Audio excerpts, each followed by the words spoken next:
Olá, a crise do sistema prisional, em especial a crise do sistema prisional em Alagoas, é assunto sempre recorrente nos jornais.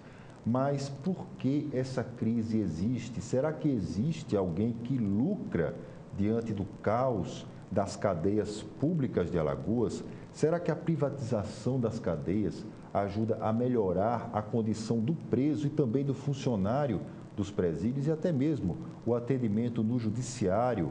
A análise desta semana entrevista o juiz da Vara de Execuções Penais, juiz da Vara desde 2011, doutor Braga Neto. Doutor Braga, como vai o senhor? Tudo bem? Tudo bem, obrigado. Essa circunstância do sistema prisional, ela envolve certas particularidades. Em março de 2012, o senhor chegou a defender a interdição e a implosão do presídio Baldomero Cavalcante, por causa tanto dos túneis abertos pelos presos, o esgoto a céu aberto e lixo. O senhor mudou de ideia? Não, de forma alguma. O Baldomero Cavalcante foi uma edificação mal feita, não é? Inapropriada, o material muito de péssima qualidade, né? Entretanto, a necessidade da permanência dele, em função do grande número de presos, foi premente. Então, em função dessa situação, eu não interditei, porque se eu fosse ser extremamente rigoroso, ou nem muito rigoroso, eu teria interditado aquele presídio logo que cheguei nos idos de 2011. Cheguei lá num dia de chuva, tudo alagado. Foi assim um choque para mim, que não conhecia profundamente o sistema prisional, e me deparei diante daquela situação. Mas o juiz também tem que ter a frieza e saber o momento correto de agir. E eu senti que naquele momento, se fizesse isso, se a situação, se eu interditasse o Baldomero naquele momento, seria as consequências seriam piores. Então, com isso aqui, vem se administrando essa situação, foi feito melhoras significativas ao longo desses anos. Hoje o presídio Baldomero Cavalcante, apesar da estrutura ser a mesma, mas está em melhores condições, né? Aquele esgoto que está lá, que foi feito desde o início, não foi feito depois esse esgoto. Foi feito, só que os presos não têm acesso a esses esgotos, a não ser quando eles tentam fugir. Eles fugiam até pelo esgoto. Fugiam sim. Entendeu? E era assim, mas no cotidiano, os presos não têm acesso àquela área ali. E realmente era muito, mesmo na área que os presos não tinham acesso, mas sacudiu muito lixo pela janela, era um acúmulo de lixo, era uma coisa simplesmente impressionante. A imundície, a parte de higiene, não existia higiene de forma alguma, era uma coisa absurda, né? Sem contar com a superpopulação, os presos também no estado deplorável, e isso foi melhorando e melhorou muito ao longo dos anos. Evidentemente que o problema da superpopulação carcerária não foi resolvido, mas a parte de higienização dos presos, dos ambientes do Baldomero Cavalcante e das outras unidades também, melhorou significativamente. Hoje, o sistema prisional tem outro aspecto, tem um aspecto muito melhor do que anteriormente, continuando com os problemas de geração de vagas que não existe. Nós precisamos que sejam geradas bastantes vagas para atender essa demanda significativa. O senhor hoje tem um déficit nos presídios de Alagoas, de quantas vagas? Hoje temos mais de 1.000 vagas. Quer dizer, teria que ser obrigatoriamente mais um presídio e um presídio de grande porte. Exatamente. Já está concluído um presídio para 700 vagas.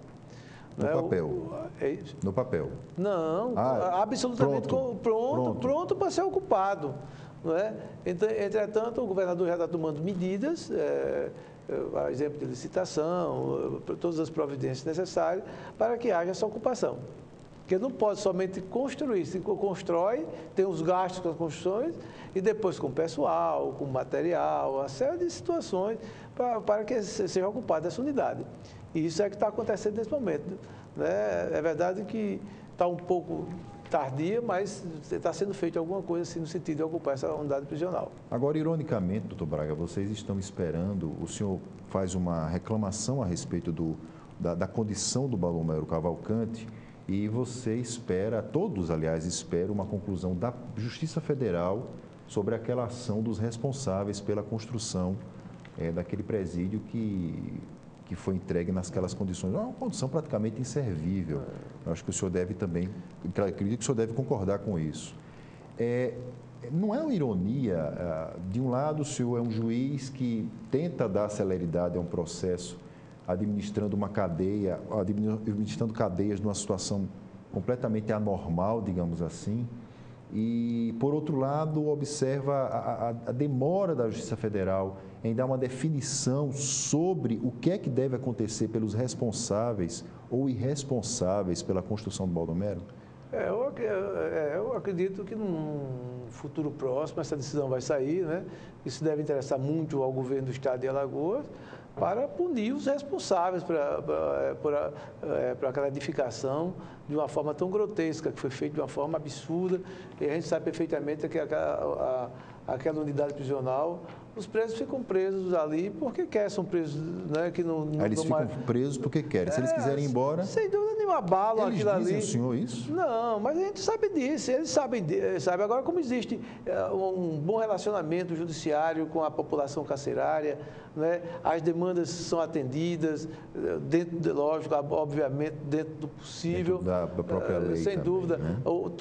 Todos eles, sabe, porque no Baldomero Cavalcante foi depois que nós chegamos lá, destinamos aquela unidade para os presos que já foram definidos a situação jurídica, que já foram condenados. Então, todos os presos lá já são presos já em processo de execução penal, já, né, em andamento, todos eles. Né? Então, são pessoas que são mais calmas, já sabem que sua situação jurídica está definida, né? E, por outro lado, tem conhecimento que quando chegar o dia deles vão progredir de regime, não vai, porque no passado recente, os presos, muitos deles eram perdidos dentro do sistema prisional, por várias razões. E hoje nós temos um controle absoluto sobre a situação deles, né? Tanto numericamente, como situação jurídica propriamente dita. Então, todos sabem que quando chega o momento, eles vão ser progredidos. Inclusive, nós fazemos também um atendimento, todas as segundas-feiras, às familiares dos presos. Isso é muito bom porque essas pessoas é como se fosse o termômetro do sistema prisional. Então, de acordo com a reivindicação, a gente vai sabendo o que é que está ruim, qual o problema mais premente naquele momento. Então, graças às informações trazidas pelos parentes dos presos, além também eles se preocuparem com a situação do esposo, do filho, do parente que está ali e quer saber quando é que ele vai progredir de regime, e todos têm o direito de saber o dia que vai ser progredir de regime. Agora, na questão do Baldomero especificamente, houve ali falha humana ou houve má fé? Eu não posso dizer, só após a conclusão desse procedimento. O senhor, obviamente, tem uma opinião pessoal. Não, eu não vou. Mas não pode dizer. Não vou, sem dúvida alguma. Tenho sim. Doutor Braga, essa questão referente ainda à questão do Baldomero, havia um discurso algum tempo atrás, alguns anos atrás, de que a paz vinha para o Baldomero ou para as cadeias de Alagoas quando as drogas tinham uma certa facilidade de circular ali dentro. Como é que é essa relação que existe entre a droga no presídio e, digamos assim, esse processo de evitar que a cadeia possa virar, como dizem os presos? Veja bem, vou mostrar duas situações distintas. Nós sabemos a dificuldade que é administrar um presídio dessa natureza, que é o Baldomero Cavalcante, um presídio totalmente inadequado, uma unidade antiga, né, que não corresponde, não atende às necessidades de hoje, né, em todos os sentidos. Aí você vê, fazendo um comparativo com o presídio, que nós chamamos de presídio do Agreste, que fica no município de Girau do Ponciano. Então, lá a dificuldade de entrar de droga é muito grande. É muito difícil entrar droga lá. Eu não vou dizer que não entra, mas a dificuldade é muito grande. Ao contrário do Baldomero Cavalcante e de outras unidades do nosso sistema prisional, né, que a facilidade é bem maior, até pela sua conjuntura, pela sua própria arquitetura, né, facilita a entrada de drogas. E nem por isso o presídio do Agreste se abala, né? A gente sabe que inclusive nós temos conhecimento que tem alguns presos que têm sente a ausência da droga, né? É a abstinência. Tem, exatamente. Ele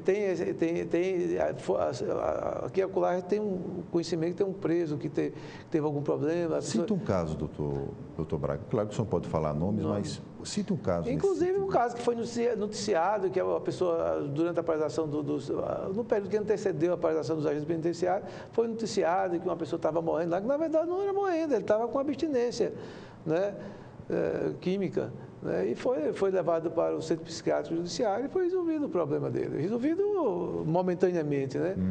Entendeu? Então, lá no Presídio do Agreste tem também problema de abstinência, o pessoal sabe como lidar com essa situação e realmente nenhuma situação, nem outra, você vê, há bastante tempo que não se tem notícia de uma rebelião. O que existe são inquietações, são pequenos motins, situações localizadas que facilmente controladas, né? Os próprios presos, né, pelo menos em conversa com eles são claríssimos, doutor, nós queremos tirar nossa cadeia, é o termo que eles utilizam. Não é? Então, eles fazem algumas reivindicações simples e que muitas das vezes podem ser atendidas perfeitamente. A exemplo, por exemplo, do que aconteceu agora, nesse período que antecedeu, no período que antecedeu não, teve uma semana que antecedeu a greve, que eles dificultaram, não houve a visita, que é uma das coisas que os presos mais prezam pela visita dos seus familiares, né? E não houve essa visita. Então, em seguida, houve uma semana, em seguida, houve a paralisação, de fato, dos agentes penitenciários, obstruindo 2 visitas em 2 finais de semana consecutivos, né? E em conversa com eles se mantiveram tranquilos e o que eles pedem é que seja reposta essa visita. E está sendo feito. Quarta-feira que vem vai ser reposta uma visita, na outra quarta e na quarta seguinte. Então, seja, esse mês, essas visitas que eles perderam vão ser repostas com certeza. Já está definida. Foi determinada pelo juiz da execução penal. E hoje já definimos datas. A data vai ser a próxima, né, a outra e a outra. No final do mês, todas as 3 visitas que eles perderam vão ser repostas. Bom, há uma diferença entre o juiz e o preso. O juiz, ele define o destino, digamos assim, daquela pessoa que está ali dentro. Mas o juiz e o preso são humanos. Sem dúvida. Como é que o juiz, que tem a lei na mão, negocia com o preso que infringiu a lei? Não, veja bem. Não é negociar. Então, eu acho que conversas, a pessoa não vejo... Na verdade, o colega que condenou aquela pessoa que está lá no sistema prisional, ele privou aquela pessoa de liberdade, só isso. Ele não privou, na decisão dele, não tem dizendo que ele tem que ser tratado de forma animalesca, não tem que ser maltratado, não tem dizer que ele é torturado, não tem dizendo nada disso, até porque a nossa legislação não permite e o magistrado jamais faria uma coisa dessa. Entendeu? O magistrado se limita a impor uma pena àquela pessoa proporcional ao delito que ele praticou.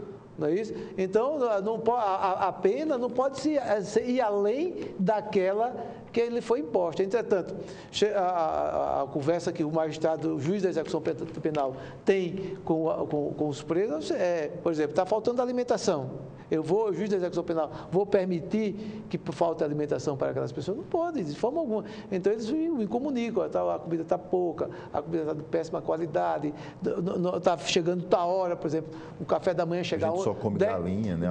10 horas, pois é, 10 horas da manhã, não é brincadeira, você comer 8 horas, lanchar 7, 8 horas da noite e só se alimentar 10 horas do dia seguinte, às vezes até mais tarde.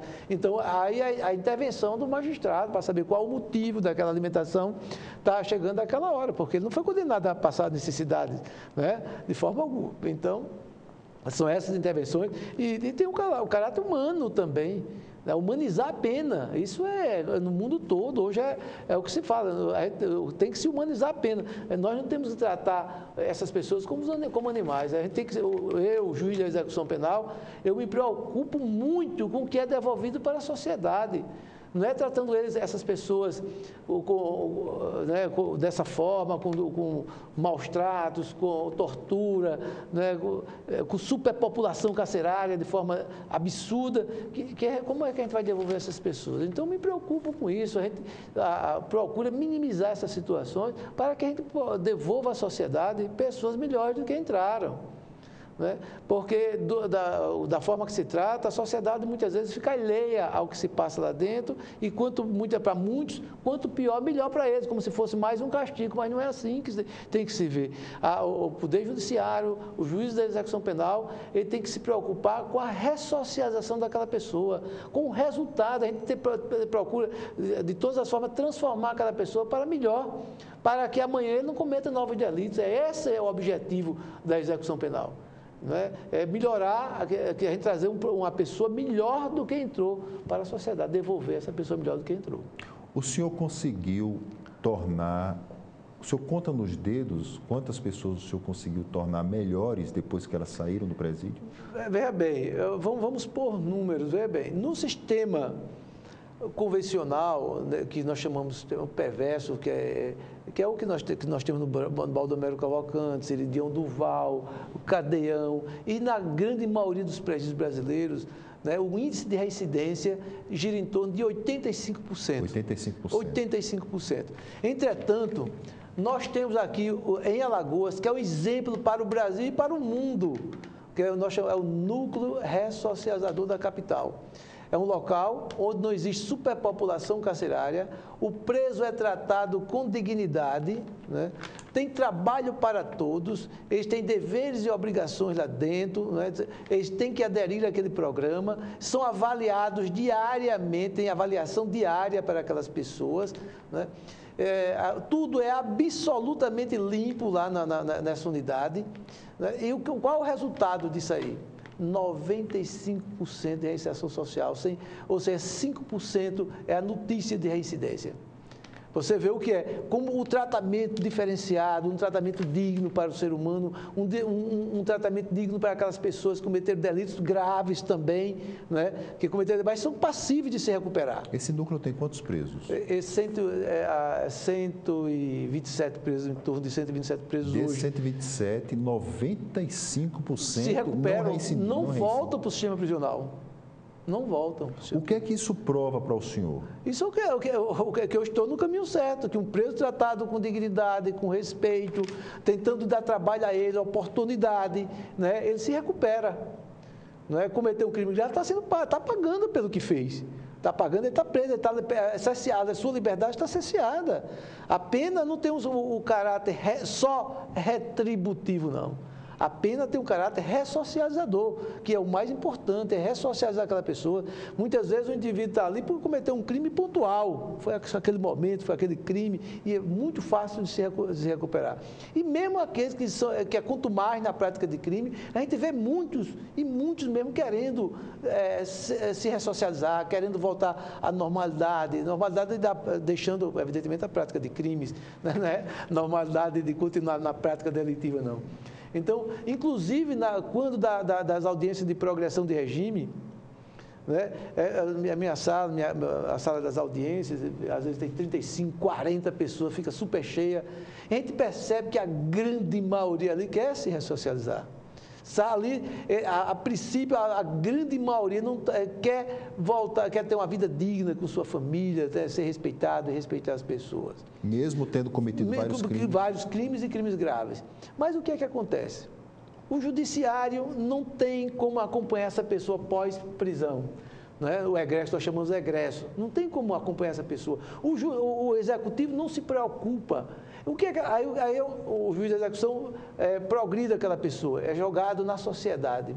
Sem nenhum acompanhamento, ele vai voltar para o mesmo ambiente, né, que veio, com as mesmas amizades, então facilmente eles retornam. Ele está muito fortalecido para resistir às tentações do mundo exterior.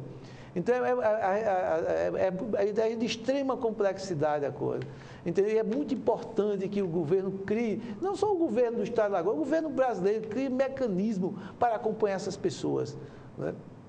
Né? E está tendo estudos aí, inclusive para a semana eu vou até fazer umas visitas a algumas comunidades aí, comunidades terapêuticas, né, que faz acompanhamento ao drogar essas pessoas, né, para que acham, que eu vou mandar algumas dessas pessoas para essas comunidades, eu também misturando o assunto, né? Não, mas é importante isso.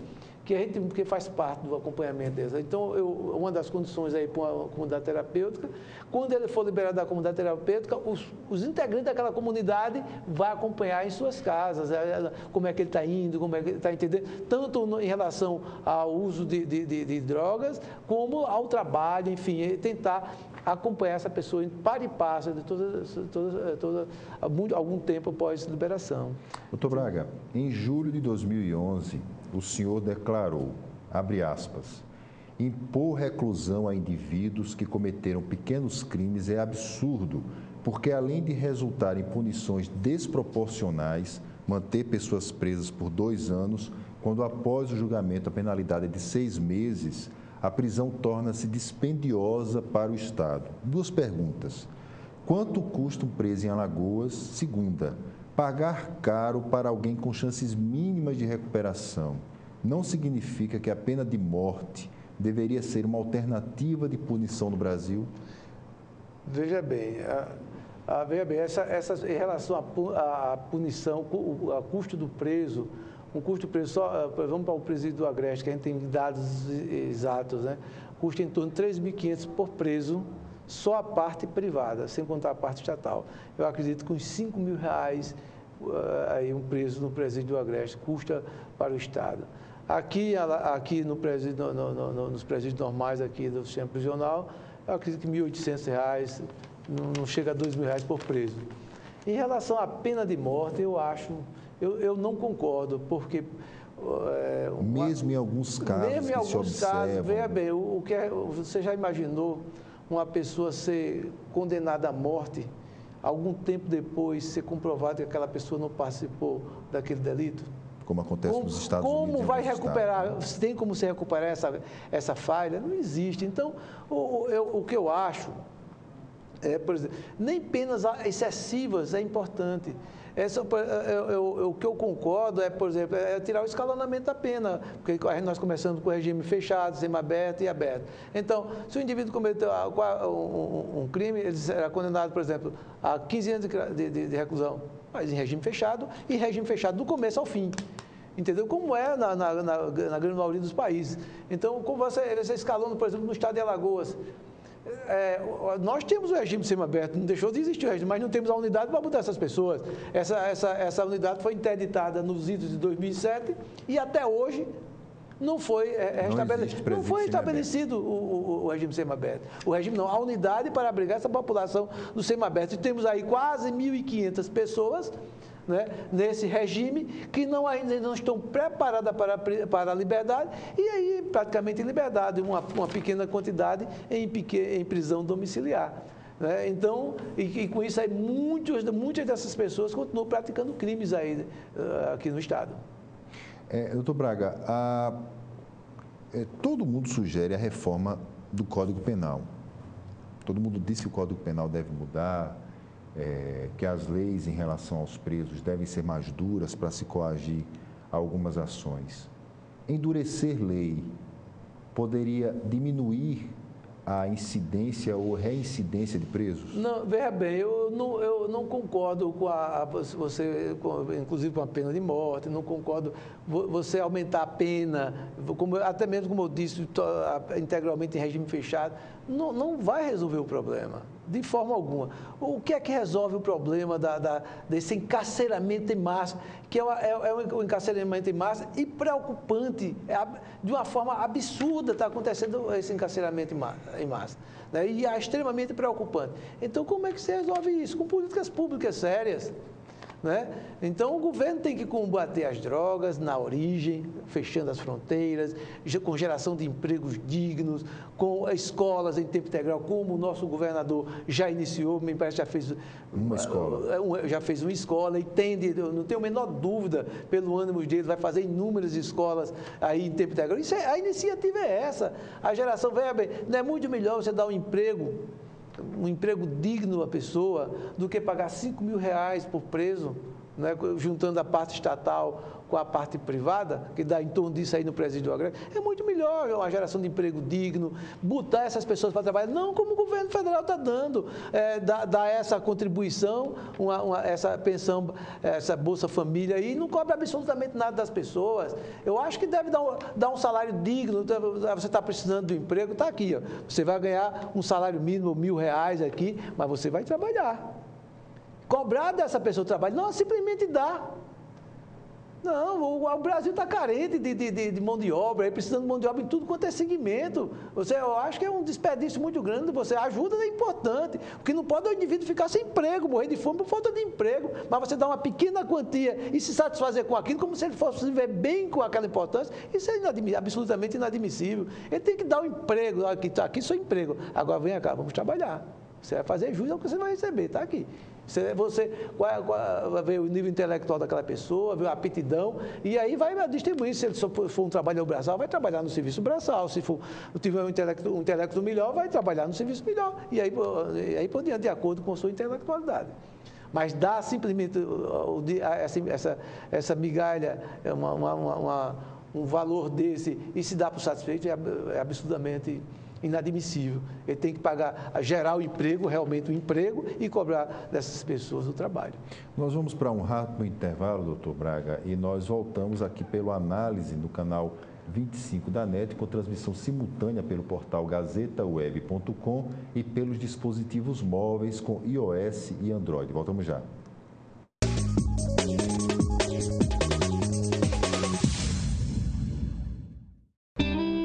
Você sabia que existe uma diferença entre o vírus HIV e a AIDS? É que muitas pessoas possuem o vírus, mas ainda não desenvolveram a doença. Por isso é tão importante o diagnóstico precoce, para que a gente tenha condições de tratar o vírus antes que ele se torne uma doença. Faça o teste HIV/AIDS.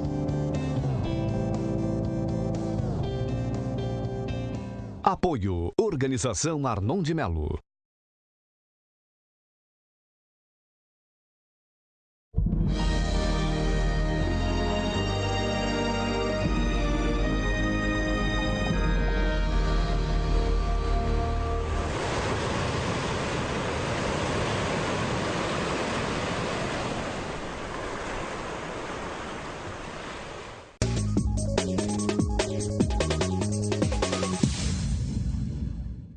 Voltamos com análise aqui pela TV Mar, canal 25 na NET, com transmissão simultânea pelo portal gazetaweb.com e pelos dispositivos móveis com iOS e Android. Estamos entrevistando essa semana o juiz da Vara de Execuções Penais, Dr. Braga Neto. Doutor Braga, nós falávamos sobre a questão do perfil do preso, a questão sociocultural, enfim, e a defesa que o senhor fazia na questão do emprego, mas presos existem em todos os lugares do mundo. E também nos países considerados mais ricos, onde os presos não têm o mesmo perfil que um preso, por exemplo, em Alagoas, que é analfabeto, desempregado, enfim, eles têm uma condição muito melhor. É possível se associar, talvez a associação preso-pobreza, ela seja comum, digamos assim, até cientificamente comprovada nos presídios brasileiros, pretos, pobres, enfim. Mas quando você leva isso para o mundo, a questão é diferente. Qual é a situação que pode explicar a existência de presos? É a complexidade da alma humana, é isso? Veja bem, eu não tenho dúvida disso. Veja bem, em relação ao que você falou há pouco, eu não tenho a menor dúvida que a pobreza, a criminalidade está diretamente ligada com a pobreza, sem dúvida alguma. Por que o senhor não tem dúvida nenhuma? Eu vou te explicar. Em relação à cor da pele, eu discordo completamente. A cor da pele do preso, eu discordo completamente. A cor da pele dos nossos presos é a cor do Brasil. Entendeu? A cor dos presos de Alagoas é a cor da pele dos alagoanos. Se você for lá no centro prisional, a cor é essa aqui que nós temos aqui. A minha cor, a sua, a do pastor. É essa a cor. Quem fala que a cadeia é feita para preto, porque nunca foi no sistema prisional. Né? Agora, se Salvador, como é que se você queria que Salvador tivesse a maioria da população ser loiros? É inadmissível, porque a população daquela localidade, a maioria são pardos. É o que acontece na grande maioria da maior parte do país. Agora, se você for levar em conta a relação social, a parte financeira, sim, não tem a menor dúvida alguma que está relacionado com a pobreza, né? A falta de oportunidades, né? Principalmente a escalada da droga pelo país, né? O que é que está enchendo nossos presídios? 85% da população carcerária não é só de Alagoas. 85% da população carcerária do Brasil são de traficantes, pequenos traficantes e assaltantes. Pessoas que são viciadas em drogas, são vítimas das drogas, são viciadas em drogas, que vão praticar assaltos para manter o seu vício. Essa é a população, é o retrato da população carcerária brasileira, 85%, porque toda a vida houve assaltos, houve assassinatos, houve roubo, que é a mesma coisa que assalto, né? Toda a vida houve isso, não nessas proporções que está havendo hoje. Então, está havendo hoje por nessas proporções, por conta da facilidade. Nós vivemos num país continental. Não é? E observe que em todo lugarejo, em qualquer povoado que se for do país, tem crack, tem cocaína. Por que isso? Para se abastecer um país continental como o Brasil, precisa muita droga. E essas drogas entram fartamente pelas fronteiras. Então, o governo brasileiro tem que se ater, tem que se alertar a isso e fechar nossas fronteiras e fiscalizar com mais eficiência. Aí sim, combatendo as drogas na origem, certamente vai reduzir muito na ponta da cadeia os pequenos traficantes, aqueles que ficam na beira, numa esquina, numa praça, distribuindo drogas. Quando não tem a menor dúvida, se expondo, até porque o grande traficante, que às vezes o grande que a gente chama aqui, é um médio traficante, o grande mesmo está bem distante daqui. Não tem Ele mora onde, o grande traficante? Quem sabe, né? Ele mora em áreas luxuosas. Sem dúvida alguma, sem dúvida nos grandes centros, nas coberturas, né? Nos meios políticos, da alta cúpula, é aí onde está. Entendeu? Então, o que é que se fica prendendo? Fica aquelas pessoas no final da cadeia. Tá? São essas pessoas que, pelas suas condições de pobreza, né, de hipossuficiência, eles se expõem. O grande não se expõe, está lá, bem oculto e acompanhado de muita gente importante. Né? Ninguém sabe quem é essa pessoa, ou quem são essas pessoas. Enquanto que o pequeno, para ganhar a vida, vai se expor nas esquinas aí, praticando pequenos o tráfico, e os outros, a outra parte, assaltando para manter o vício. No século XIX, o perfil dos presos em Alagoas era este. Ou eram pessoas que matavam com faca, isso, ou eram pessoas presas com armas, no caso, aquelas garruchas, armas de fogo, enfim, ou então eram crimes geralmente passionais. Os crimes passionais eram muito evidentes naquela época. Mais de 100 anos depois, o perfil mudou? Mudou completamente. Todos esses crimes que você está dizendo ainda existem hoje. Né? Agora, naquela proporção igual ou menor do que naquela época. O que se avolumou foi esses crimes aí de tráfico de drogas e assaltos. Essa está totalmente descontrolada, essa situação. Então, é onde está havendo o encarceramento em massa dessas pessoas. Isso é altamente preocupante. E tudo isso por falta de políticas públicas sérias do governo federal, e que deve estimular os governos estaduais a empreender políticas públicas para evitar que essas pessoas venham a delinquir e aqueles que delinquiram não voltar a delinquir. Cadeias sem presos considerados mais ricos ou com padrão de vida abastado. Isso significa que há conivência, o senhor observa isso em algum lugar? Há conivência do judiciário, há conivência da polícia, há um sistema de proteção, de propina, de suborno, para que essa pessoa não entre, não atravesse os umbrais do presídio? Veja bem. O que nós vemos no sistema prisional que tem a sua grande maioria são pessoas pobres. Nós já falamos aqui o motivo deles ingressarem no mundo do crime, a motivação. Mas no sistema prisional nós temos engenheiros, médicos, advogados, das várias categorias, pessoas mais abastadas, entendeu? É lógico porque essas pessoas têm menos, por quê? Porque vamos dizer assim, porque fica menos expostas, não fica exposta como essas...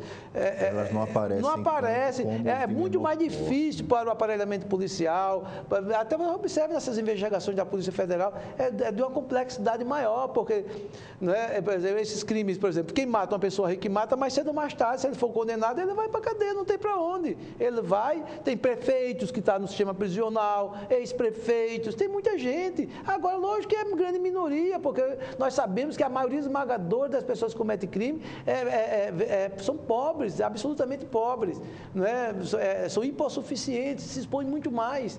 É essa que é o norte da coisa. Enquanto que esses aí, esses outros tipos essas pessoas mais abastadas, cometem um crime pontual, ou então aqueles crimes do colarinho branco que está sendo aí punido. Você está vendo, vê à tona um crime, vai ter os recursos que a lei favorece mesmo, sem dúvida alguma, eles ficam usando de todos os recursos para não concluir o processo ou retardar o máximo possível. Né? Tem recursos demais o judiciário? Não tem a menor dúvida. Excesso? Mas não é tem excesso, inclusive, na reforma aí prevê reduzir esses recursos na reforma do Código. Né? Então, veja bem, então a tendência é reduzir, vir à tona mais esses crimes aí. Então, no momento que a Polícia Federal se aparelha, que aponta essas pessoas, mas, infelizmente, com a modificação, a alteração do Código de Processo, as reformas, certamente o Código de Processo Penal vai reduzindo esses recursos, né, antecipa o encarceramento dessas pessoas, que transitou em julgar. Veja bem, uma coisa é você ser condenado, já preso. Né? Você, sendo condenado preso, pode iniciar a execução provisória da pena. Enquanto que o outro que esteja respondendo em processo de liberdade, se ele for condenado, tem que aguardar o trânsito de julgado, não pode prender antes do trânsito de julgado. Né? São duas coisas distintas, né? Tanto o pobre quanto o rico. Tem muitos pobres também que são condenados, muitos e muitos são condenados, e a Defensoria Pública recorre e tem que ficar aguardando em liberdade todos esses recursos até o trânsito de julgado da decisão para eles serem encarcerados. No entanto, se ele já estiver preso, já inicia a execução provisória, mesmo havendo recurso. Doutor Braga, é comum policiais reclamarem que a polícia prende e a justiça solta. O que um representante da justiça como o senhor pensa disso? Veja bem, é um pensamento, porque o policial certamente quer ver o fruto do seu trabalho, quer ver o resultado, e a pessoa ser julgada, condenado, enfim. Mas, veja bem, a prisão não é a regra, a prisão é uma exceção. Não é? A gente não pode prender por prender. Então, se o indivíduo tem um direito, a lei faculta o direito de responder aquele processo em liberdade, até porque existe o princípio da presunção da inocência. Então, o indivíduo, a princípio, ele tem o direito de responder o processo em liberdade. Ao final, o juiz forma seu convencimento e toma a decisão. Né? Mas a regra é responder o processo em liberdade. É essa, a nossa lição é essa, e é isso que o CNJ quer, o Conselho de Justiça quer, que se prenda o menos possível, até porque as nossas cadeias não comportam mais tanta gente. Entendeu? É por isso, por outro lado, o indivíduo comete um crime, um porte legal de arma de fogo. Então, essa pessoa vai ficar indefinidamente presa, onde, quando ele for condenado, se ele for condenado, ele vai passar, a pena é de 2 anos de prisão, de reclusão. Né? Então, 2 anos de reclusão não é regime fechado, é regime aberto. Então, por que se mantém uma pessoa dessa encarcerada? Então, muitas vezes, um delegado, um policial, ele prende o indivíduo que está com porte armado, né, está portando ilegalmente uma arma, e, de repente, até mesmo no mesmo dia, é habitado de uma fiança e ele é posto em liberdade. Ele pode ficar até com uma sensação de impunidade, mas não é. Ele vai responder sim ao processo. E, ao final, vai ser julgado dignamente. Ele vai ser julgado e, pelo fato de ter sido preso portando legalmente a arma, que ele vai permanecer preso o tempo todo, até porque, ao final, não dá regime fechado, nem sequer semiaberto. Inquéritos mal feitos. A chacina de Roteiro mostrou muito isso e houve até uma cena no Tribunal de Justiça de um desembargador que, de forma extremamente elegante, só faltou dizer que o inquérito deveria ser rasgado e tudo começar de novo. É comum ainda a polícia de Alagoas ela entregar inquéritos mal feitos ao judiciário ou isso paulatinamente vem mudando? Paulatinamente vem mudando. Tá? Mas ainda é uma cultura. Ainda é, porque o inquérito mal feito é uma instrução mal feita também. O magistrado toma por base aquilo que está no inquérito policial. Se ele vem sem autoria, vem com testemunhas... Você já recebeu sem autoria? Já, muito mal. Muitos vêm... O que é sem autoria? Sem autoria, por exemplo, acontece um crime de homicídio. Então, a polícia não consegue identificar quem foi o autor daquele crime e tem que ser instaurado um inquérito. Não diligencia, o suficiente para identificar quem foi que realmente cometeu aquele crime. Às vezes existem falhas quanto à identificação do criminoso, de uma pessoa diversa da que cometeu o crime, e aí por diante. Então, é muito difícil para o magistrado quando pega um inquérito dessa, e não é comum.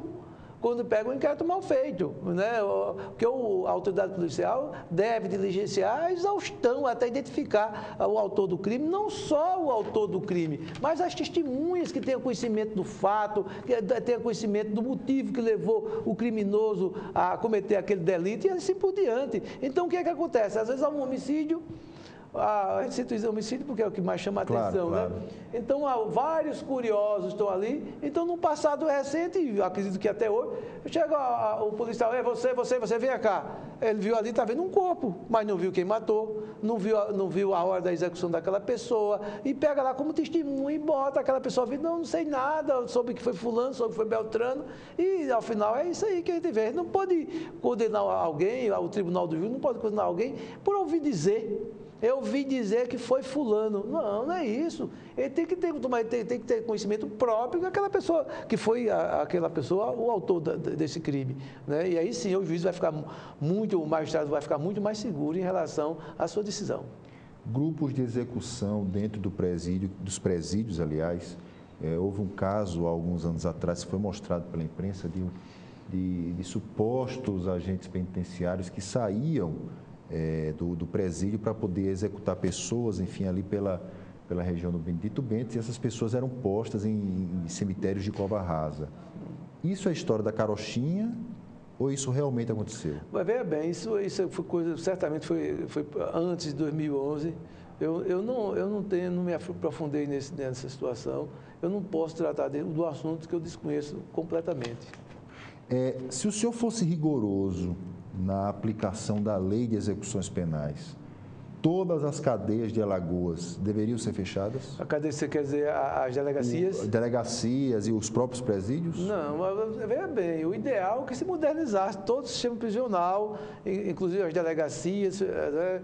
Vamos falar um pouco sobre isso também. Veja bem, o ideal é que haja a modernização do sistema prisional, que seja edificado, como está sendo aqui no estado de Alagoas, aos poucos está sendo modificado o cenário, está sendo construído presídios novos, modernos, né? Então, o governo, em relação às casas de custódias, serem construídas delegacias regionais, como o governador está acenando nesse sentido, né? Achou uma boa ideia essa da construção de delegacias regionais, porque com isso vai fechando realmente as delegacias para os delegados cuidarem dos seus inquéritos, os agentes de polícia fazer suas diligências e não ficarem tomando conta de presos. Mas para isso tem que ter uma estrutura. Então tem que haver essas delegacias regionais, onde o preso vai ficar a maior parte do tempo possível perto da família, não é? Porque fica, já como o nome já está dizendo, regionalizado, por exemplo, na região de Unas Palmares, Arapiraca, Santana do Ipanema, Delmiro Gouveia, Peneira, e aí na região norte também. Então, fazer em várias regiões do estado de forma que não sufoque o sistema prisional, né, em relação aos presos provisórios, que vá para lá de preferência quando esse preso já estiver julgado e condenado, ou do contrário, quando for um preso de altíssima periculosidade, que naquela casa de custódia não tenha como recepcioná-lo.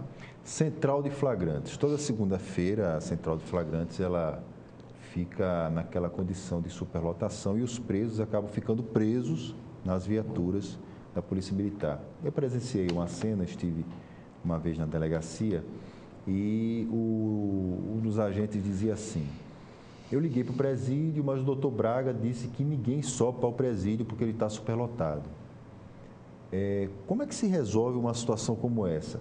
Quanto mais delegacias você faz, mais você não consegue abraçar, digamos assim, a situação de se resolver diretamente o crime.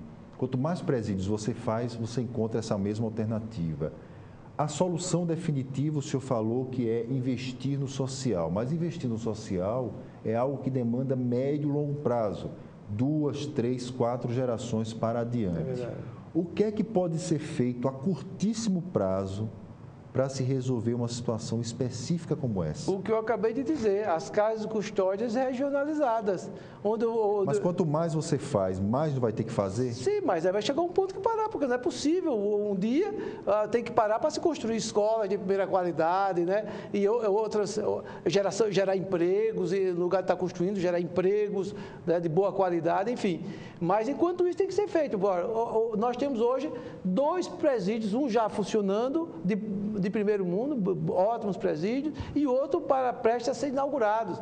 Então, com isso aí vai dar uma aliviada muito grande. E o governador, fazendo essas casas de custódia regionalizadas, vai passar muito tempo realmente, porque se fizer a casa de custódia regionalizada que eu estou dizendo, são casas de custódia para 100, 200 presos. Então, observe que são muitas, né, como são em várias regiões, então vai absorver muita gente. Então, e ainda fica o sistema prisional aí disponível. Agora, o que não pode é o sistema prisional absorver toda essa quantidade absurda de presos. Né? É inadmissível, não tem como, não comporta. Você tem uma ideia, o cadeão no sistema prisional é onde entra o preso no sistema prisional. Ele tem capacidade para 200 presos. Estamos com 680. O presídio feminino tem 70, está com quase 300. É a segunda maior superlotação do Nordeste, né? Pois é. Então tem que ser visto. Então não é porque o juiz da execução não quer, porque tem que ter um mínimo, né, para essas pessoas que lá se encontram, se revezam para dormir, pode até, às vezes até se amarram nas grades para dormir, porque não tem como dormir. Se amarram nas grades? Sim. E olha que eles passam a maior parte do tempo presos no cubículo, porque, por exemplo, essa hora já estão trancados, já estão trancados nas celas, 4 horas já começa. Então, ele passa de 4 horas da tarde a 7 horas da manhã trancafiados. Né? Você imagina quanto tempo essa pessoa passa. 8, 7, 15 horas num cubículo desse tamanho, onde cabe 6 presos com 15, 20 pessoas. Entendeu? É isso que está acontecendo. Então, não é porque não se quer que entre preso no sistema prisional, é porque nem os próprios presos suportam tantos presos. Chega um ponto que nós não aguentamos mais presos.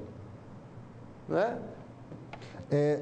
O senhor defendeu a questão do presídio lá de Giraldo Ponciano. O senhor fala que é um presídio considerado de primeiro mundo, enfim, pela estrutura que ele tem.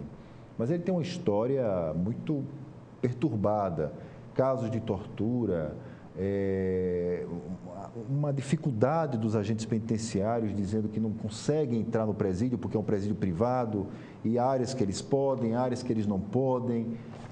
Esse presídio foi construído pela mesma empresa que administra o presídio lá em Aracaju, em Sergipe, que causa muitos problemas lá, com rebeliões, enfim.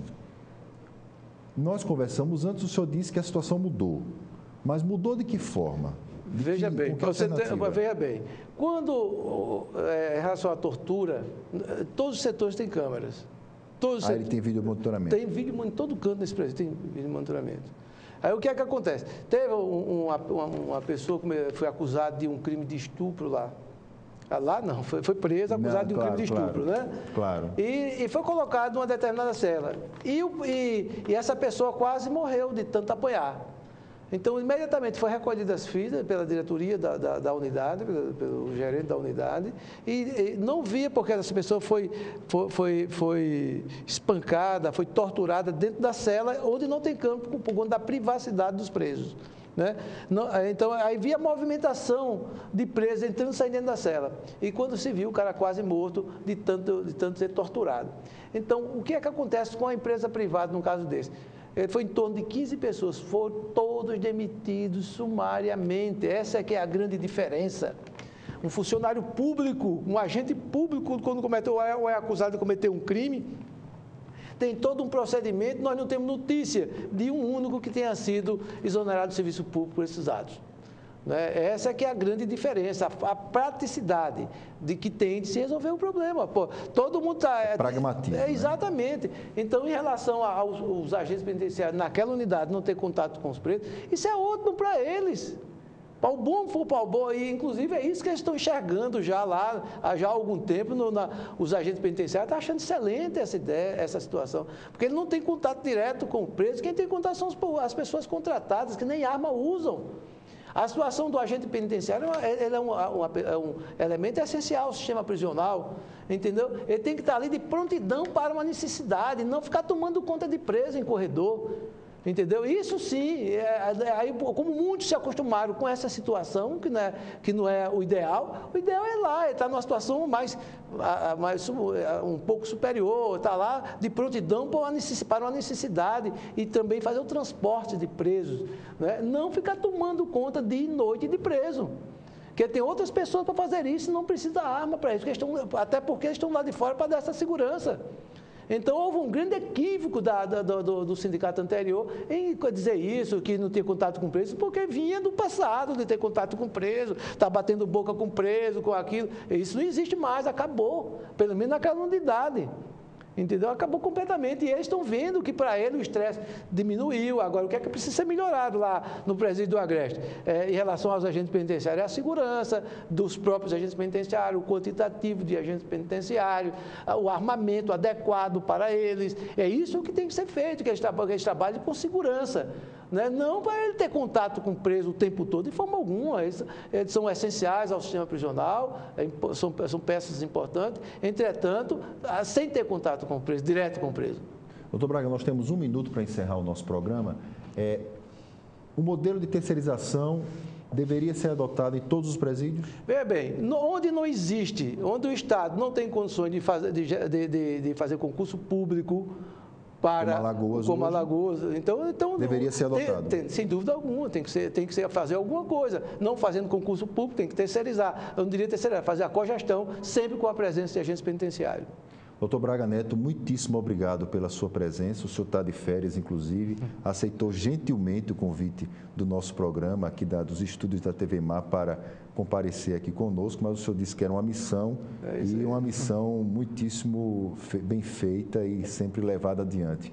Obrigado também a você, telespectador, pela sua audiência no nosso programa. Lembrando que em instantes a entrevista do Dr. Braga Neto vai estar disponível no portal gazetaweb.com, lá no link da TV Mar. E você também pode acompanhar durante a programação a repetição da entrevista, tanto pelo portal Gazeta Web, como também pela TV Mar, canal 25, e também pelos dispositivos móveis com iOS e Android. Nós voltamos na próxima semana. Até lá.